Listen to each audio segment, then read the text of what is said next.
Hola y bienvenido al seminario web educativo de la Asociación de Esclerosis Múltiple de Estados Unidos. El poder del cerebro. Mantener una mente sana mientras se vive con EM, que es parte de la serie educativa titulada Viviendo fuerte con esclerosis múltiple. En nombre de MSAA, agradecemos enormemente la oportunidad de conectarnos con usted. Como ya sabrá, la MSAA es una organización nacional sin fines de lucro con sede en los Estados Unidos, dedicada a mejorar la vida de las personas que padecen de esclerosis múltiple y su comunidad de atención. Algunos de nuestros servicios gratuitos incluyen programación educativa para pacientes, una línea de ayuda nacional, equipos y productos de enfriamiento, financiamiento para resonancias magnéticas, una comunidad en línea y una sólida biblioteca de publicaciones. Visite nuestro sitio web en mymsaa.org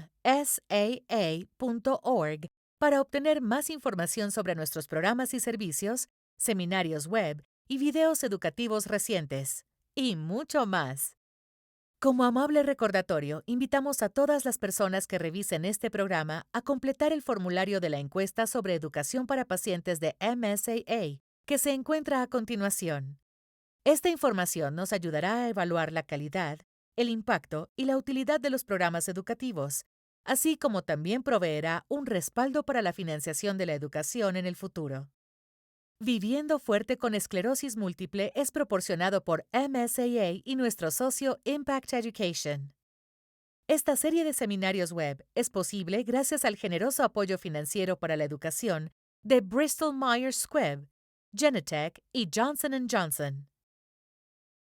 Los patrocinadores de la exhibición virtual proporcionan soporte adicional para esta serie, incluidos Biogen, Genentech y Sanofi Genzyme. Los detalles y la información se pueden encontrar en nuestra nueva sala de exhibición virtual visitando el enlace a continuación. Antes de comenzar, tenemos algunas notas importantes. La información que se compartirá hoy está destinada únicamente a fines educativos y no sustituye el asesoramiento médico profesional. Además, los programas y servicios de MSAA se desarrollan para cumplir con las leyes y regulaciones de los Estados Unidos de América.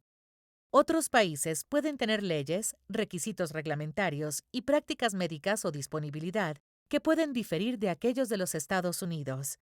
Por lo tanto, los programas y servicios de MSAA o los servicios de socios que pueden describirse durante esta presentación no están disponibles para las personas que viven fuera de las áreas de servicio geográficas especialmente designadas de los Estados Unidos y Puerto Rico.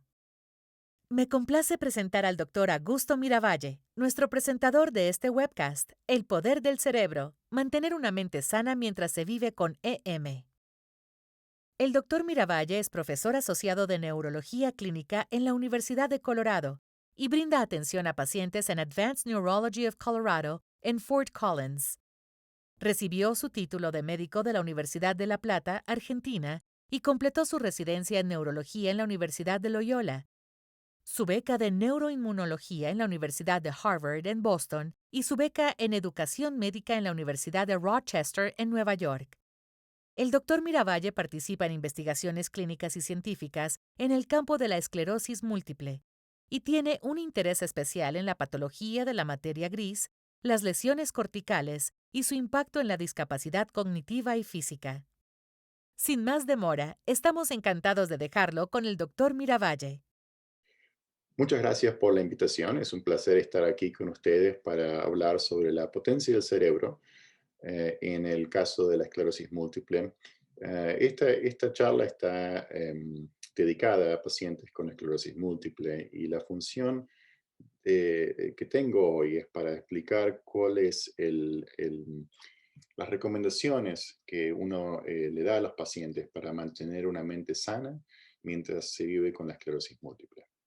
Mi nombre es Augusto Miravalle, soy un neurólogo, trabajo en Fort Collins, Colorado, y soy un profesor asociado de neurología en el Departamento de Neurología de la Facultad de Medicina en la Universidad de Colorado. Antes de hablar de la esclerosis múltiple en la comunidad latina o hispana, es bueno definir cuáles son esos términos, ya que esos términos se utilizan en forma variada. El hispano generalmente se refiere a las personas que han nacido en las regiones de América que han sido colonizadas por España. Latino se refiere a personas con vínculos ancestrales y culturales con América Latina. Y hay un término más reciente que es el Latinx, que refiere a una persona de origen o ascendencia latinoamericana. Pero este término es una alternativa neutral en cuanto al género y no genera una distinción entre género femenino o masculino. Así que es muy probable que en publicaciones más recientes ustedes vean el Latinx como el término que se utiliza en forma preferencial. En cuanto a la prevalencia y la incidencia de la enfermedad, es muy variada y ustedes van a ver que en el mundo hay regiones que tienen mayor o menor prevalencia de la enfermedad. Y eso se ha visto en forma reciente también, que el aumento de la incidencia también es determinado por las regiones geográficas.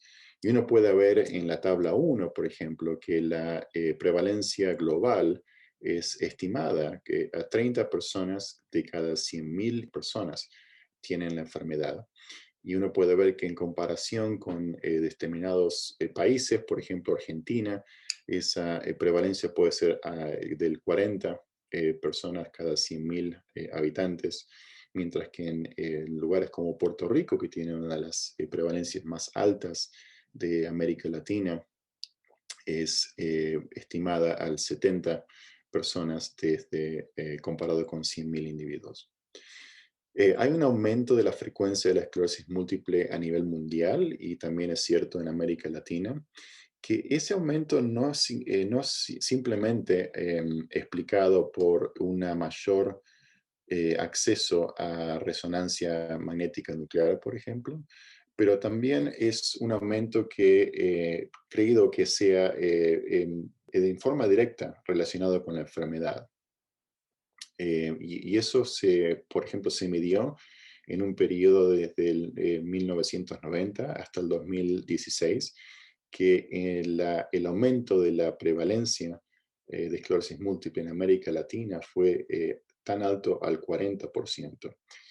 Así que está pasando algo en el ambiente que quizás es explicado por factores genéticos, factores ambientales, que resulta en un aumento de la incidencia y la prevalencia a nivel global. Y para hablar un poco más en detalle de esos factores que mencionaba anteriormente, uno sabe que la raza y la esclerosis múltiple, hay una asociación entre los dos y esa asociación no solamente explica un riesgo mayor o menor a contraer la enfermedad, pero también un riesgo distinto a la capacidad motriz y de discapacidad que los pacientes pueden tener a través y a lo largo de su enfermedad. Uno sabe que los asiáticos, por ejemplo, los africanos, amerindios y mestizos, tienen en general un menor riesgo de contraer esclerosis múltiple. Por el otro lado, los caucásicos blancos, sobre todo aquellos que son descendientes de países del norte de Europa, tienen quizás el mayor riesgo en forma global de contraer la enfermedad. Lo que es interesante es que los hispanos, a pesar de que el riesgo es menor, aquellos hispanos que tienen esclerosis múltiple tienen peores resultados clínicos. Y esto no es simplemente explicado por una falta de acceso, por cuestiones, por ejemplo, socioeconómicas al sistema de salud, sino que es una diferencia aparentemente biológica, que la esclerosis múltiple en estos grupos, en pacientes hispanos y latinoamericanos, tiende a tener mayor afectación de partes del cerebro o del sistema nervioso central, como por ejemplo la médula espinal, que se ha determinado que tienen peor pronóstico clínico. Así que hay una diferencia no solamente en cuanto al riesgo de contraer la enfermedad, pero también hay una diferencia en cuanto al pronóstico en aquellas personas que han contraído la enfermedad. Vamos a hablar ahora de la capacidad de relación entre la enfermedad, el de controlar la enfermedad y el contenido genético. Hasta el 10% de los pacientes con esclerosis múltiple tienen un familiar, ya sea padres o hermanos, con la enfermedad, pero el 90% de los pacientes no tienen una historia familiar de enfermedad. En cuanto a los genes que se han descrito, que están asociados con la enfermedad, la mayor parte de esos genes tienen que ver con la forma en la cual nuestro sistema inmune reconoce cuáles son esos componentes que tienen que reaccionar en contra y controlar, o esos partes del cuerpo que tienen que simplemente proteger. Hay un perfil genético que se denomina el HLA-DRB1, que se ha asociado con un mayor riesgo de contraer la enfermedad. Hoy en día hay más de 200 genes de susceptibilidad a la esclerosis múltiple que han sido identificados. Como mencioné anteriormente, el alelo, que es el HLA, es el que tiene el mayor riesgo. Y cuando uno pone todos esos alelos juntos o todos esos genes juntos, pueden explicar el riesgo de enfermedad hasta el 50%, pero como dije anteriormente, la enfermedad no es hereditaria, o sea que uno no hereda la enfermedad en sí, lo que uno hereda es un grupo de genes que quizás cuando uno se expone a determinados factores ambientales, nutricionales, como vamos a explicar, por ejemplo, la vitamina D, esos genes aumentan el riesgo de desarrollar la enfermedad. Estudios que se han hecho en la Universidad de Nottingham y que han sido replicados también en la Argentina sugieren que determinadas infecciones, por ejemplo, las infecciones crónicas por el minto, que es un tipo de parásitos, puede influenciar no solamente el riesgo de enfermedad, sino también el pronóstico en aquellos pacientes que tienen esclerosis múltiple y que también están infectados con ciertos parásitos. Este estudio resultó en el desarrollo de una vacuna y esa vacuna ha sido estudiada en pacientes y desafortunadamente los resultados no han sido muy significativos.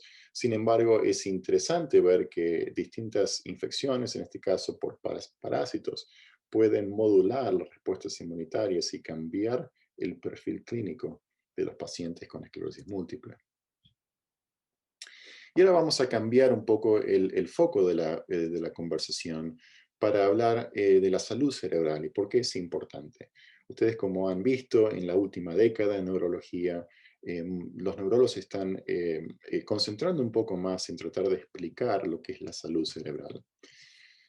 La salud cerebral se refiere al funcionamiento óptimo del cerebro. Es la capacidad de funcionar, de recordar, de aprender, de tocar un instrumento, de hacer ejercicio, de concentrarse.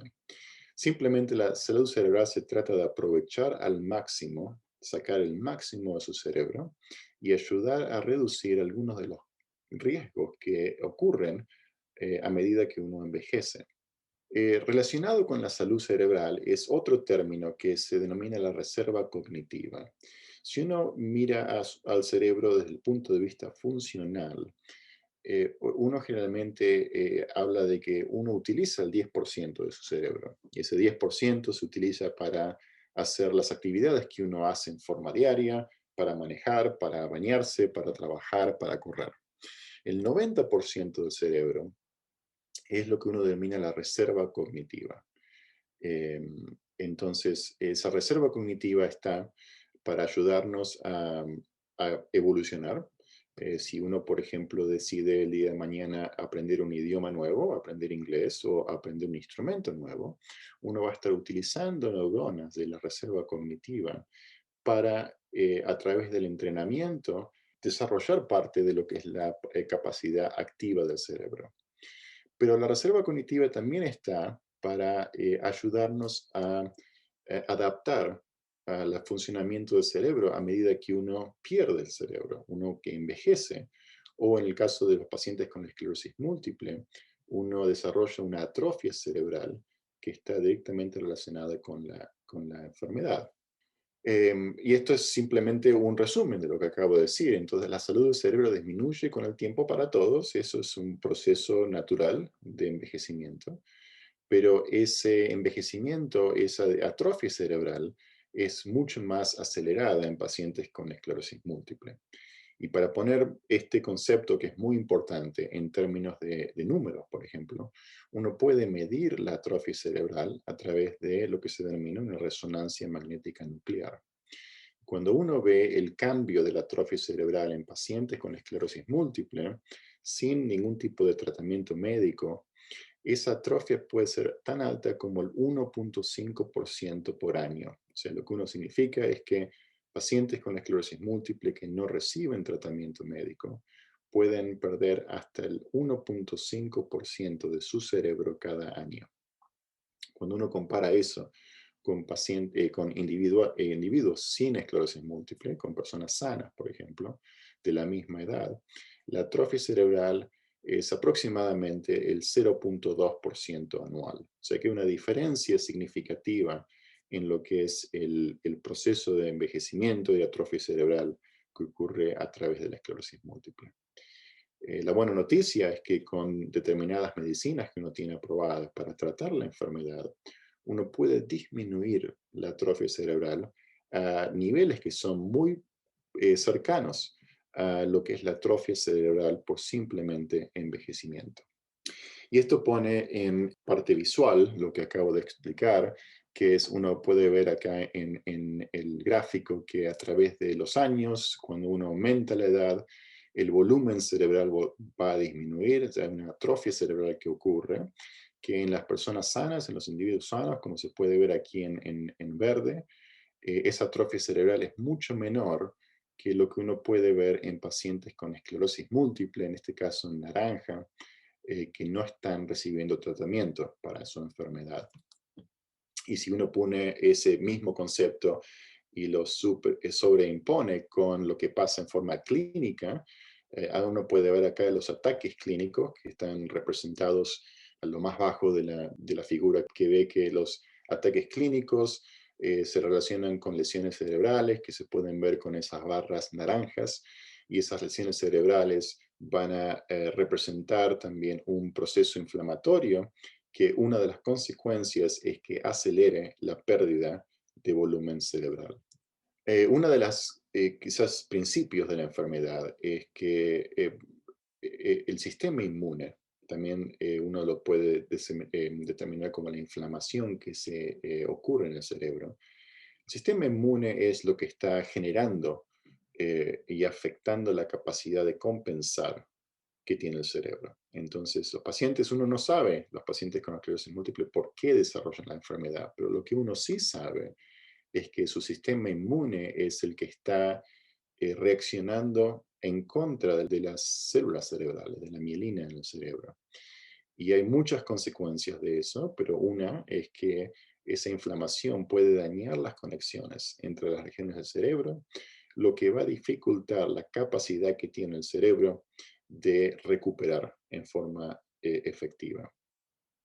Y también hay investigación que está explicando que esa inflamación puede alterar el acoplamiento neurovascular, que es fundamental para la salud cerebral y la salud del cuerpo humano. Entonces, ahora que uno sabe en forma práctica qué es lo que está ocurriendo en la enfermedad, hemos estado hablando de la parte biológica y patológica de la enfermedad, de la falta de compensación que el cerebro tiene a través del proceso inflamatorio, de la consecuencia que es la atrofia cerebral y la pérdida del adaptamiento que tiene el cerebro. Vamos a hablar de lo que uno puede hacer para ayudar. O sea, no todo es mala noticia en esta presentación. Entonces, lo que voy a compartir con ustedes en las siguientes diapositivas es cuáles son las formas en las cuales uno puede apoyar y ayudar la salud cerebral cuando uno vive con esclerosis múltiple. Y estos quizás son los pilares de lo que uno denomina los componentes de la salud cerebral en la esclerosis múltiple. Por un lado, es fundamental que haya un diagnóstico precoz, un diagnóstico temprano. Quizás uno de los peores factores de riesgo y pronósticos que uno tiene en la enfermedad es cuando hubo un tiempo entre el paciente tiene los primeros síntomas hasta que el paciente ha sido diagnosticado. Cuanto uno más prolonga ese periodo, peor es el funcionamiento clínico en el futuro. Relacionado con un diagnóstico precoz es, por supuesto, un tratamiento apropiado y un tratamiento temprano. Cuanto más antes uno controle la inflamación en esclerosis múltiple, mejor puede permitir que el cerebro se recupere y que la salud cerebral en forma actual pueda ayudar con la patología clínica. Además de estos conceptos, es muy importante tener en cuenta una dieta saludable y bien balanceada, un estilo de vida saludable, ejercicio, y como vamos a hablar también, el ejercicio no solamente ayuda para que el cuerpo esté sano, pero también para que la mente esté sana y la salud cerebral. Vamos a ir ahora un poco más en detalle con estos principios o estos pilares de salud cerebral. Uno sabe que los retrasos en cuanto al diagnóstico oportuno y precoz generalmente ocurren a través de una persona con síntomas de esclerosis múltiple que no acuda a un neurólogo. Por eso es muy importante reconocer cuáles son esos síntomas de esclerosis múltiple.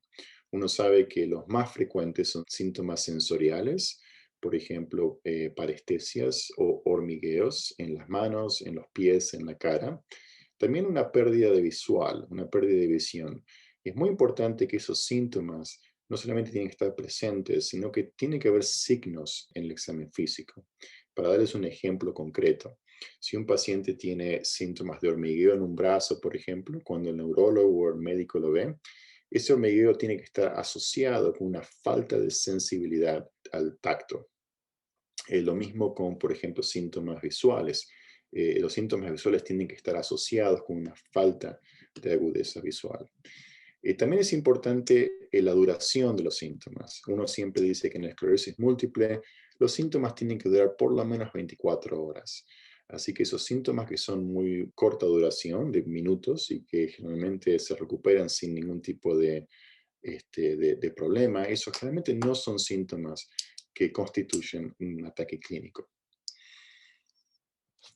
Esta figura trata de explicar lo que es la historia natural de la esclerosis múltiple, o sea, qué sucede en un paciente con esclerosis múltiple desde el inicio de la enfermedad, que uno lo puede ver en el centro de la diapositiva, que es CIS, que es Clinically Isolated Syndrome, es un término inglés que describe el primer ataque clínico funcional. Y uno puede ver que a través de los años, los pacientes no solamente tienen ataques clínicos que generalmente son un ataque cada 18 meses o 2 años sin tratamiento, pero también tienen muchas lesiones cerebrales. Y uno lo puede ver aquí, las lesiones cerebrales están representadas por esas, al bajo de la slide, por las flechas que uno ve que constituyen la cantidad de lesiones cerebrales. Y uno estimula que pacientes con esclerosis múltiple al inicio de su enfermedad tienen entre 5 y 10 lesiones cerebrales cada 2 años aproximadamente. Eso es sin tratamiento, ¿no? Pacientes que no reciben ningún tipo de tratamiento. Y si la enfermedad continúa, uno puede ver que los pacientes siguen acumulando lesiones cerebrales y, como decíamos antes, hay una pérdida neuronal, una pérdida axonal que está representada por la línea roja, que va a determinar la atrofia cerebral o el envejecimiento cerebral avanzado. ¿Cómo uno puede prevenir todo esto? Bueno, como dijimos antes, diagnóstico oportuno, tratamiento adecuado, pero también hay factores nutricionales y ambientales que van a beneficiar un pronóstico favorable de enfermedad. Uno sabe que niveles bajos de vitamina D, por ejemplo, están asociados con peores resultados clínicos. O sea que algo que uno puede hacer si tiene esclerosis múltiple es pedirle a su médico que le mida los niveles de vitamina D y si esos niveles son bajos, que lo puede suplementar. Y la vitamina D se puede suplementar en forma oral, también se puede suplementar a través de la dieta. Uno también sabe que la obesidad, por ejemplo, es un factor negativo con la esclerosis múltiple. Pacientes con esclerosis múltiple que son obesos tienen peores resultados clínicos. Y también uno sabe que el nivel socioeconómico, por ejemplo, tiene una relación negativa con los resultados clínicos y eso quizás sea relacionado con la falta de acceso a médicos o al sistema de salud, falta de acceso a un diagnóstico oportuno. En cuanto a dieta, hay mucho que se ha estudiado en la esclerosis múltiple y quizás la dieta que mayor evidencia clínica tiene es lo que se denomina la dieta mediterránea, que está constituida por la mayor parte de la dieta mediterránea por frutas, verduras y cereales.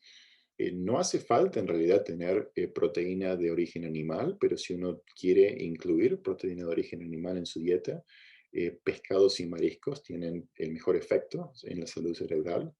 Y uno lo que puede ver aquí es que las carnes rojas quizás son las peores, y eso es porque la carne roja generalmente está asociada con una mayor cantidad de grasas saturadas, y uno sabe que las grasas saturadas, sobre todo de origen animal, tienen el peor efecto sobre la salud cerebral. O sea que la recomendación de hoy en día es que trate de incluir la mayor parte de su alimento a través de verduras, frutas, proteína de origen vegetal, y si uno realmente necesita incluir proteína animal, que considere pescados y mariscos como la mayor parte. En cuanto a la nutrición, también es importante mantener una adecuada hidratación. Y si uno elige tomar alcohol, que lo haga en moderación y que no exceda más de una copa de vino por día. A la derecha de la presentación uno puede ver un estudio muy interesante que se ha hecho con una resonancia con emisión de positrones que mide la actividad cerebral, y uno puede ver que en pacientes que tienen una dieta mediterránea tienen mayor actividad cerebral, o sea que no solamente tienen mayor salud cerebral, sino que el cerebro es mucho más activo y es mucho más eficiente con la función cerebral. Otro factor nutricional que es importante eliminar es la sal. Y la sal, como uno sabe, en medicina en general, ya sea por niveles cardiovasculares o por otros factores de riesgo, no es buena. Y no hay excepción con la esclerosis múltiple. La sal en la esclerosis múltiple es un factor negativo.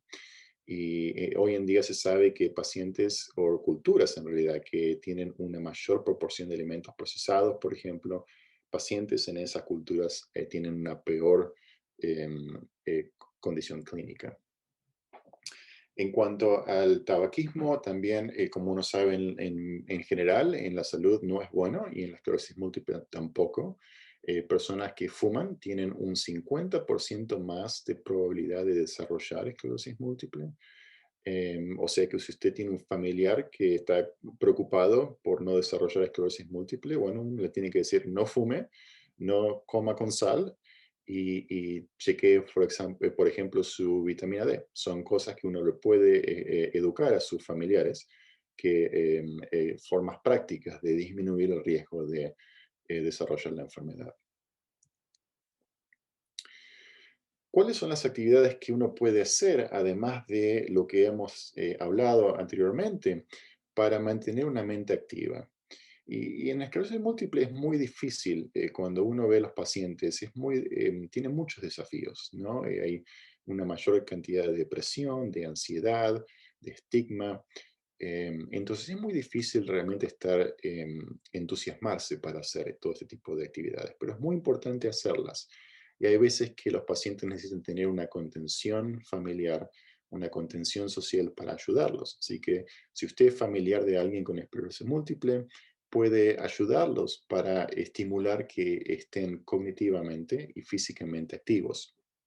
Y acá hay una lista de actividades que pueden hacer que han sido relacionadas con mejor calidad de vida y mejor mejoramiento de la función cerebral, como es el uso de rompecabezas, pasatiempos, música es muy importante, ya sea a través de aprender instrumentos, pero simplemente también escuchar música. La música tiene un efecto muy positivo en la salud cerebral y también en la salud mental.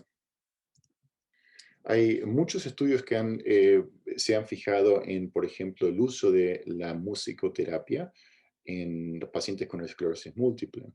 Y la musicoterapia no solamente se utiliza para mejorar, por ejemplo, la función motriz en pacientes que tienen pérdida de dexteridad en los miembros superiores, por ejemplo, se utilizan instrumentos como el violín, el piano, para ayudarlos a que aumenten la dexteridad motriz, pero también la música tiene un efecto en las funciones cognitivas. La música se puede utilizar para aumentar la memoria, por ejemplo, a través de canciones. Pacientes pueden recordar hechos mejores que si uno trata de memorizarlos sin música. La música también tiene un efecto positivo en cuanto a la depresión y la ansiedad, que son factores que están muy frecuentemente asociados con la esclerosis múltiple. Y estudios que se han hecho con resonancia magnética nuclear sugieren que músicos, aquellas personas que realmente toman la música en forma profesional, desarrollan partes del cerebro, en este caso una porción que se denomina el cuerpo calloso, que es el vínculo entre la parte derecha e izquierda del cerebro. Todos tenemos el cuerpo calloso y la esclerosis múltiple afecta al cuerpo calloso en una forma preferencial. Y hay una atrofia cerebral que ocurre y una de las partes que realmente se afectan mayormente es el cuerpo calloso, que es fundamental, es lo que conecta la parte derecha e izquierda del cerebro y ayuda a que la función cerebral sea más óptima. Y se ha visto que músicos profesionales tienen un mayor desarrollo de esta parte cerebral. O sea que es interesante ver que quizás simplemente por tocar música uno puede mejorar no solamente la función cerebral, sino la función estructural del cerebro. Y ahora llegamos al final de esta conversación, que la idea era darles un resumen de lo que se conoce hoy en día de la esclerosis múltiple desde el punto de vista de cuáles son los factores de riesgo, cuál es el rol de la raza, por ejemplo, que sucede en pacientes latinoamericanos con esclerosis múltiple, pero también darles una idea de lo que es la salud cerebral y las cosas que uno puede hacer como para mejorar la salud cerebral. La salud cerebral representa la función óptima del cerebro y es lo que nos permite recordar, aprender, tocar un instrumento, concentrarse y mantener una mente clara y activa.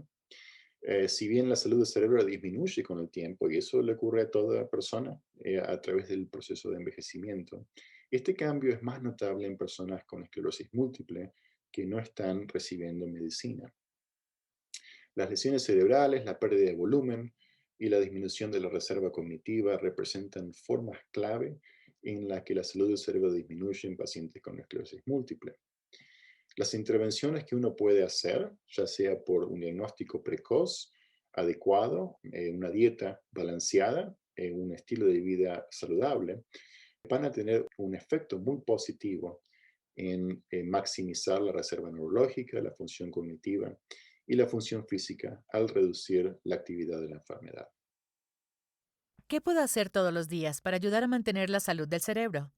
Lo que uno puede hacer todos los días para mantener una salud cerebral óptima es eh, identificar cuáles son las actividades que le traen placer, que uno disfruta hacer, pero también que son buenas para su reserva cognitiva. Eso puede ser actividades cognitivas, como por ejemplo leer, escuchar música, actividades físicas, como caminar. Uno generalmente recomienda que los pacientes tengan al menos 5 horas de ejercicio aeróbico por semana. Y esas 5 horas pueden ser distribuidas de cualquier manera que usted prefiera o que sea mejor para su calidad de vida, desde caminar, correr, el uso de bicicleta. El uso de natación y todo tipo de terapia acuática es muy buena para la esclerosis múltiple, ya que los pacientes pueden mantener una temperatura corporal relativamente estable. Y uno sabe que en la esclerosis múltiple los cambios drásticos de temperatura corporal tienen una relación con la fatiga y con la funcionalidad motriz. Así que usted tiene que desarrollar una receta que sea saludable para su cerebro, pero también que sea algo que disfrute. Una calidad de vida también cerebral está directamente relacionada, como dijimos anteriormente, con la dieta. Así que fíjese los factores nutricionales que uno tiene en su dieta y trata de eliminar aquellos que no necesitan, como por ejemplo es el caso de la sal. La música es tan importante para la salud del cerebro. ¿Es importante tocar algún instrumento musical en lugar de escuchar música? Como dijimos anteriormente, la música y el cerebro tienen una relación simbiótica. La música no solamente aumenta la capacidad cerebral, sino también tiene un efecto positivo en la salud cerebral y en la salud mental. Eh, Se ha visto en estudios que músicos profesionales, por ejemplo, tienen una mejor adaptación cerebral, tienen un desarrollo significativo de determinadas áreas cerebrales, pero también individuos que no tocan música en forma profesional se benefician de la música. O sea, uno no tiene que ser un profesional músico para tener el beneficio de la música. Y eso se ha visto en estudios con pacientes con esclerosis múltiple, con pacientes, por ejemplo, con la enfermedad de Parkinson y con Alzheimer's, que pacientes tienen una mayor efecto y actividad cerebral, una mejor calidad de vida, una mejor actividad emocional y salud emocional, como por ejemplo con la depresión y la ansiedad, simplemente por estar expuestos a música. Y la mayor parte de esos estudios han relacionado la cantidad de música que uno debería escuchar, es aproximadamente más a 20 horas por semana. Así que algo práctico que pueden hacer es poner música cuando estén cocinando, cuando estén haciendo lo que hagan en su casa. El tipo de música en realidad no hace la diferencia, a pesar de que me gustaría decir que la música clásica es mejor que cualquier otro tipo de música, eso no es cierto. La música, el cerebro, cualquier tipo de música, lo que usted disfrute, es fundamental para su cerebro. El doctor Miravalle compartió muchas excelentes sugerencias en términos de salud del cerebro, pero siento que podría hacer mucho para equilibrar dieta, ejercicio y todas las sugerencias que compartió. ¿Cómo sugeriría equilibrarlo todo? Como todo en la vida es una cuestión de balance, ¿no? Uno no debería tratar de hacer todos estos cambios a la vez, porque lo más probable es que se sienta que es mucho de golpe y que no lo siga en parte de su vida. Así que lo que uno debería hacer es tener un plan. Y ese plan es muy importante tener a alguien en su vida que lo ayude a mantenerlo, ya sea su familia o amigos o quien sea. Y ese plan debería ser algo que sea práctico, algo que sea realista, o sea, que lo pueda generar y ponga así un tiempo. Es muy importante tener un tiempo, un plazo, ¿no? Uno dice, bueno, en el próximo mes voy a eliminar la sal de mi dieta. Y es un paso que uno hace, ¿no? Uno tiene que hacer todo junto. Y una vez que eso lo hizo, bueno, el próximo mes voy a determinar a caminar 30 minutos por día. Y a lo largo de un año uno se dio cuenta que ha incluido 12 factores que son saludables para su vida y de esa forma no trata de hacer todos los cambios juntos y de esa forma lo más probable es que mantenga esos cambios y que los adopte en forma permanente en su calidad de vida. Una de las sugerencias que mencionó fue socializar. Durante la pandemia soy particularmente consciente de las restricciones en torno a la socialización, por lo que he intentado conectarme con mis padres, que ya están mayores, a través de Zoom y FaceTime. Todavía me preocupa la salud de su cerebro. Mi padre vive con EM. ¿Hay algo que pueda hacer para asegurarme de que durante los momentos en que solo puedo conectarme virtualmente, sé que estoy conectando de manera significativa con mis padres? Y uno de los tantos consecuencias negativas de esta pandemia es en el aislamiento social, con una mayor cantidad de condicionamiento físico, una mayor incidencia de depresión, de ansiedad. Uno lo ve en nuestros pacientes, ¿no? Que a pesar de que su enfermedad en sí está clínicamente estable, los pacientes se sienten peor. Entonces es muy importante tener ser proactivo con la presencia que uno tiene en sus familiares con esclerosis múltiple, ya sea a través de tecnología, con llamadas, con telellamadas, con Zoom, pero también a través de, por ejemplo, mandarles encomiendas o cartas o realmente volver a esa comunicación que uno ha perdido, ¿no? Durante todos estos años. si puede hacer un envío, por ejemplo, por correo de productos nutricionales, por ejemplo.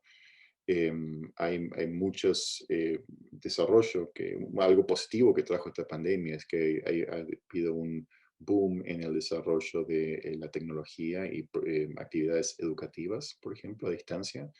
Entonces hay mucho que uno puede hacer.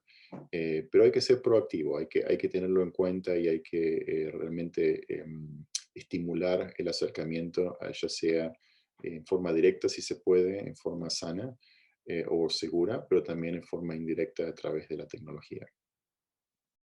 Gracias por acompañarnos en este seminario web.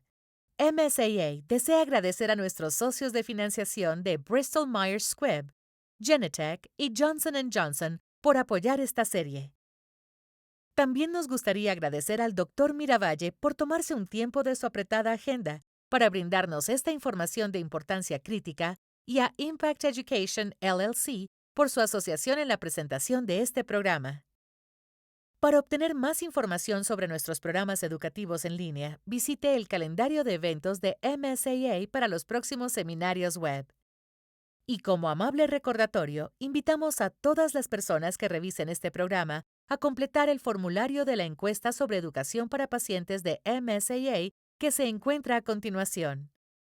Esta información nos ayudará a evaluar la calidad, el impacto y la utilidad de los programas educativos, así como también proveerá un respaldo para la financiación de la educación en el futuro. En nombre de MSAA, gracias por participar.